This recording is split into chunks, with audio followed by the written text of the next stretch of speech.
Her alien heart was breaking until a human's touch restarted it. The echo of a dying course. The dying lights of Proxima 9 research station flickered through the viewport, casting uneven shadows across Commander Dominic Shaw's weathered face. 3 months of decommissioning work had left dark circles under his eyes and a permanent furrow in his brow. His boots echoed against metal flooring as he conducted his final sweep of Level 7. Sector F-12 clear, he reported into his wrist communicator, moving to final quadrant before extraction. The response came back garbled, static interference growing stronger as the station's power systems continued their programmed shutdown sequence. Dominic adjusted the titanium-reinforced collar of his NavCorps uniform and checked his evacuation timer. 43 minutes until his extraction vessel departed, with or without him. He'd been the last one assigned to stay, making sure no classified research remained and no living thing would be trapped when the company remotely scuttled the station. Standard procedure for abandoned outposts in restricted space. The corridor ahead narrowed, leading toward the auxiliary laboratories that hadn't appeared on his schematics until yesterday's final data dump. As he approached, his scanner picked up an anomalous energy signature, faint but distinct from the station's dying systems. "Control, I'm detecting unexpected power fluctuations in Section F-13, he reported, drawing his standard-issue pulse pistol. "Investigating." The door to Lab F-13 was partially open, a soft bluish light spilling through the gap. Dominic approached cautiously, weapon raised, and pushed through. He wasn't prepared for what he found. A female figure leaned heavily against a console, one hand pressed against her chest. She turned toward him, revealing skin the color of burnished copper with an iridescent quality that seemed to shift with each labored breath. Delicate ridge patterns traced her temples and disappeared into waves of platinum-white hair that fell past her shoulders. But what truly caught Dominic's attention was the circular device embedded in her chest, a quantum core that pulsed with weakening light, its intricate geometric patterns fading from brilliant cerulean to a dull cobalt. "Please," she whispered, her voice melodic despite obvious distress, "help me." Dominic lowered his weapon but maintained his distance. "Identify yourself. This station was supposed to be evacuated 2 weeks ago." "My name is Lyra Voss," she winced as her core dimmed momentarily. "I was hidden. They didn't want me leaving with their technology." She gestured weakly to her chest. "This technology. You're not authorized personnel." Protocol dictated he should report this immediately, but something in her eyes, silver irises with fractalized patterns that reflected her failing core, made him hesitate. "I was the research," she said simply. Dominic holstered his weapon and stepped closer. Now he could see what his scanner had detected. Her quantum core was approaching critical failure. The harmonics were destabilizing, creating the energy fluctuations his equipment had registered. "Your core, it's failing." "Yes," her lips formed a pained smile. "Quite astute for a human. Without proper synchronization, my systems will terminate in approximately 27 minutes. 27 minutes, his extraction vessel left in 43. The timing wasn't lost on him. "What happened? Why are you still here?" Lyra's hand moved from her chest to the console, steadying herself. "Stellaris Corporation discovered my people could integrate with their experimental quantum technology. We became perfect vessels for their power systems research." She met his eyes. "But when the tests revealed we could eventually become self-sustaining, no longer dependent on their patented energy sources, they deemed the research economically non-viable." Dominic processed this, the implications clear, so they abandoned the research, and you with it. "They were supposed to deactivate me," something like pride flickered across her face. "I proved more resilient than anticipated." Her core pulsed erratically and she gasped, knees buckling. Dominic lunged forward, catching her before she hit the floor. Her skin was warm against his warmer-than-human temperature, and he could feel a subtle vibration emanating from the core. "What do you need?" he asked, helping her to a nearby chair. "How can I stabilize your core?" "There's nothing here," she said, resignation in her voice. "They removed all compatible power sources when they evacuated. I've been subsisting on auxiliary battery reserves, but they're nearly depleted." Dominic's hand moved to his equipment belt, where his personal emergency power cell was secured, standard issue for deep space assignments, designed to keep critical systems functioning in worst-case scenarios. It was the last thing standing between him and death if his suit failed during space exposure. His communicator crackled. "Commander Shaw, extraction vessel preparing for departure. Confirm final sweep completion." Dominic looked at Lyra, then at his evacuation timer, 39 minutes. Her core would fail before they reached the extraction point.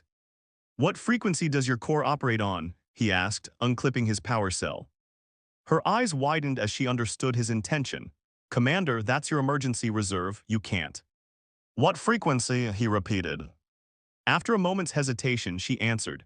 Primary resonance at 432 terahertz with quantum oscillations in the gamma spectrum.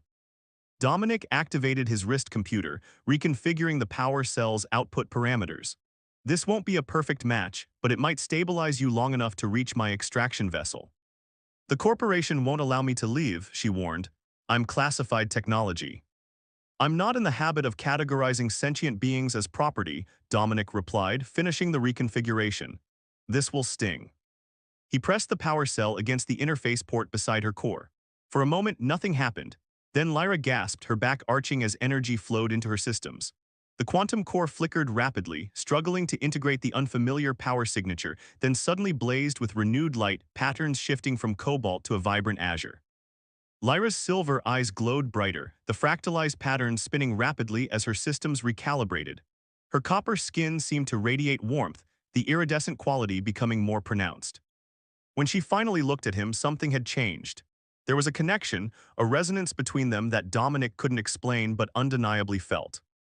How do you feel? He asked, his hand still steadying her shoulder. Different, she whispered, wonder in her voice. Your energy signature, it's compatible in ways that shouldn't be possible. The corporation's power sources always felt foreign, imposed. This feels natural, Dominic suggested. Harmonious, she placed her hand over his and he felt a gentle vibration pass between them. Thank you, Commander. Shaw, Dominic Shaw. Thank you, Dominic Shaw, I won't forget this. His communicator interrupted. Commander, security alert, unauthorized energy signature detected in your vicinity. Corporate protocols require immediate investigation. Dominic's jaw tightened. Someone was monitoring the station remotely, despite assurances that final evacuation meant total abandonment. We need to move, he said, helping Lyra stand. Can you walk? Yes, she rose steadily, her strength returning with her stabilized core. But they'll have security measures in place. The moment I attempt to leave this sector, they'll know. Let them know. Dominic checked his weapon, then his evacuation timer, 33 minutes. My extraction authorization overrides station security. We just need to reach the vessel. You don't understand the risk you're taking, Lyra said, searching his face. Helping me, taking me with you, it's corporate treason. They'll revoke your commission at minimum. Leaving you to die would be actual treason against everything I believe in. He held her gaze. I've been following orders for 15 years. Maybe it's time I followed something else. A small smile formed on her lips. Then we should hurry. They moved toward the lab exit, but as they reached the doorway, Lyra suddenly gripped his arm. Wait, there's something you should know. Dominic paused, aware of each passing second. The research they were conducting, it wasn't just about integrated power systems. Her core pulsed brighter as she spoke. It was about resonance between different energy types. The quantum core doesn't just power me, it's capable of synchronizing with other energy sources, adapting to them, becoming something greater than the sum of its parts. And that's what the corporation wanted to suppress, technology that could adapt rather than remain dependent. Exactly, and now, she glanced down at her core, then back to him, your power cell isn't just charging me, it's changing me, teaching my systems a new kind of resonance. The implications hung between them as station alarms suddenly blared to life. Security breach DETCTED, announced the station's automated system.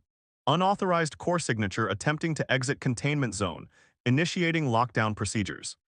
Dominic grabbed Lyra's hand, time to run. As they sprinted toward the evacuation route, neither noticed how the lights in the corridor brightened in their presence, how dormant systems briefly surged to life as they passed. The station itself seemed to respond to their combined energy signatures, creating a path through the dying facility. Whatever resonance was building between them, it was already changing more than just Lyra's core. And the corporation that had tried to bury this discovery would soon discover how powerful such connections could become. Frequencies of connection.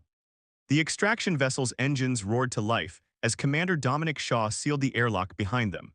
Lyra stumbled toward the nearest seat, her quantum core pulsing with erratic bursts of energy that illuminated the small cabin in flashes of electric blue. Corporate security vessels deploying from the primary hangar, Dominic announced, sliding into the pilot's chair and initiating departure sequences. 3 pursuit craft heavily armed. Through the viewport, Proxima 9 station's dying lights flashed warning red. security protocols awakening dormant systems in response to their escape. They won't just try to stop us, Lyra said, her melodic voice tight with tension. They'll attempt to reclaim me or destroy us both. Dominic's hands flew across the controls. Let them try. The extraction vessel detached from the docking clamp and lurched forward, engines straining as Dominic pushed them beyond recommended acceleration parameters. Behind them, sleek security vessels emerged from the station, their weapons systems coming online. Your power cell, Lyra suddenly gasped, one hand pressed against her core. The energy signature is fluctuating. I need stabilization. Dominic glanced back, concern etching lines around his eyes. The connection between his power cell and her quantum core was destabilizing under the stress of their escape. Without thinking, he reached back with one hand while keeping the other on the controls. Here, he said, take my hand. Their fingers interlaced, and immediately a visible current passed between them, a shimmering wave of energy that flowed from his body into hers. Lyra's core brightened, the erratic pulses smoothing into a steady, powerful rhythm. How are you doing that? She whispered, staring at their joined hands. I don't know, Dominic admitted, equally astonished, but don't let go. A warning alarm blared as the first energy blast from a pursuit vessel screamed past their starboard side. Dominic banked hard, still holding Lyra's hand as he navigated through the debris field surrounding the station.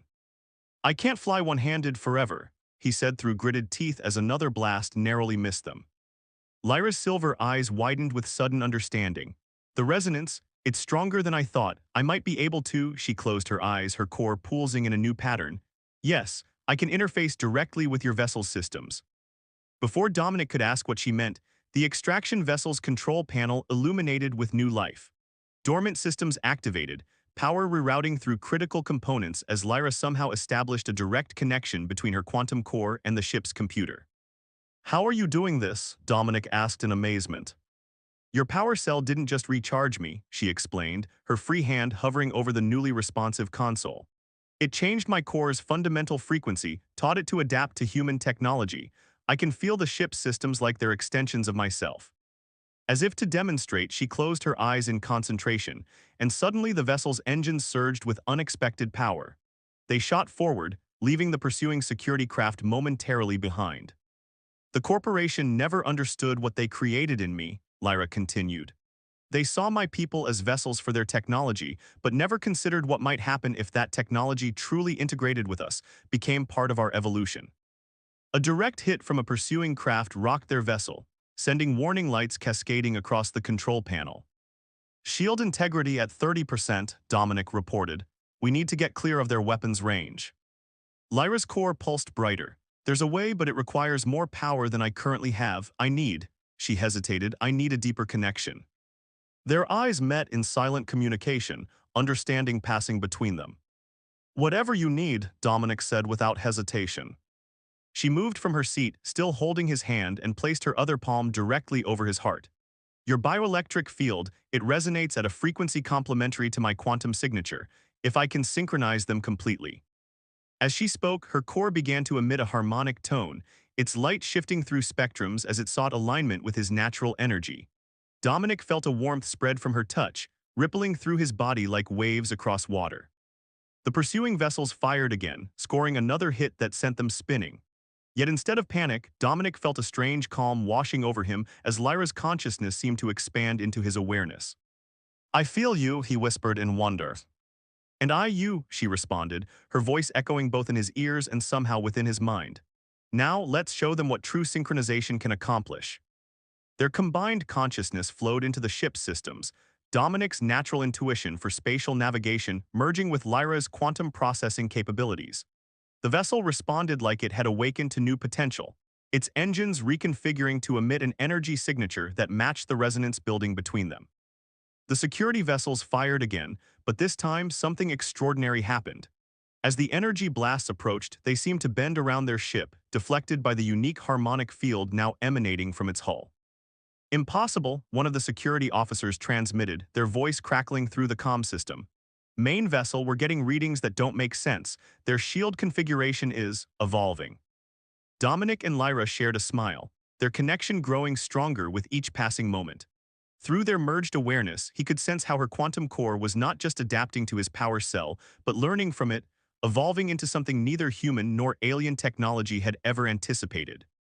Set course for the Vega outpost, Lyra suggested, the coordinates flowing naturally from her mind to his. There's a community of modified beings there, others like me who escaped corporate control. They've been hiding, surviving on scraps of power technology. They won't be hiding much longer, Dominic replied, their vessel accelerating beyond its designed capabilities as it mapped a trajectory toward Vega. Not once we show them what's possible. Behind them, the security vessels continued their pursuit, but with each passing moment, the gap widened. Their weapons could no longer penetrate the harmonized energy field surrounding the extraction vessel. As they cleared the debris field and prepared for the jump to hyperspace, Lyra's consciousness gently disentangled from Dominic's, though their hands remained firmly clasped. I've never experienced connection like this, she said softly. My people were modified to interface with technology, but this transcends the mechanical, it's almost spiritual, Dominic suggested. Human, she replied with wonder. For all your biological limitations, your species possesses remarkable capacity for adaptation, for resonance with the unlike. Dominic programmed the final coordinates for Vega, then turned to face her fully. The quantum core in her chest now pulsed with a light that seemed to contain traces of his own energy signature, blues mingled with the warm gold of human bioelectricity. The corporation will send more than security vessels once they realize what we've discovered, he warned. They'll see this as an existential threat to their power monopoly. They should, Lyra said, her silver eyes gleaming with newfound purpose. What happens when beings no longer need external power sources controlled by corporations, when they can synchronize with compatible energies freely, evolving together? Freedom happens, Dominic answered, real freedom. The vessel systems hummed in preparation for hyperspace jump, the harmonized field around them strengthening rather than taxing their power reserves. Your career, your life, you're giving up everything, Lyra observed, searching his face. Dominic looked down at their still-joined hands, at the visible current that continued to flow between them. I'm not giving up anything, I'm discovering something better. A new kind of resonance, she agreed. A new kind of connection, he added. As their vessel vanished into hyperspace, the quantum signature they left behind pulsed like a beacon, a new frequency broadcasting across the stars, calling to others whose artificial hearts yearned for harmony. Back at Stellaris Corporation headquarters, alarms sounded in the research division as monitoring systems detected the unprecedented energy signature. Senior executives gathered in emergency session, faces grave as they reviewed the data. The VOS subject has not only escaped, but appears to have achieved spontaneous energy synchronization with Commander Shaw, the chief scientist reported nervously. Their combined signature suggests the quantum core has evolved beyond our anticipated parameters. Containing this is your highest priority, the CEO declared, her voice cold with fury. If other enhanced beings learn they can achieve self-sustaining energy through synchronization. The unfinished sentence hung in the air, an acknowledgement of the power shift such a discovery would trigger. Meanwhile, in the vastness of hyperspace, Dominic and Lyra's vessel soared toward Vega, carrying within it the seed of revolution. Not one of violence or destruction, but of harmony, a new understanding that would reshape the relationship between organic and synthetic life throughout the galaxy. As Lyra's consciousness brushed against his once more, Dominic felt something he hadn't experienced in years of military service: purpose. Her artificial heart had taught his human one to beat to a different rhythm, one of connection rather than command, of resonance rather than regulation. And as the stars streaked past their viewport, both knew that what had begun as a simple act of compassion, offering power to a failing core, had ignited something that no corporation could ever again contain. The frequency of connection had been discovered, and its harmonics would echo across the stars.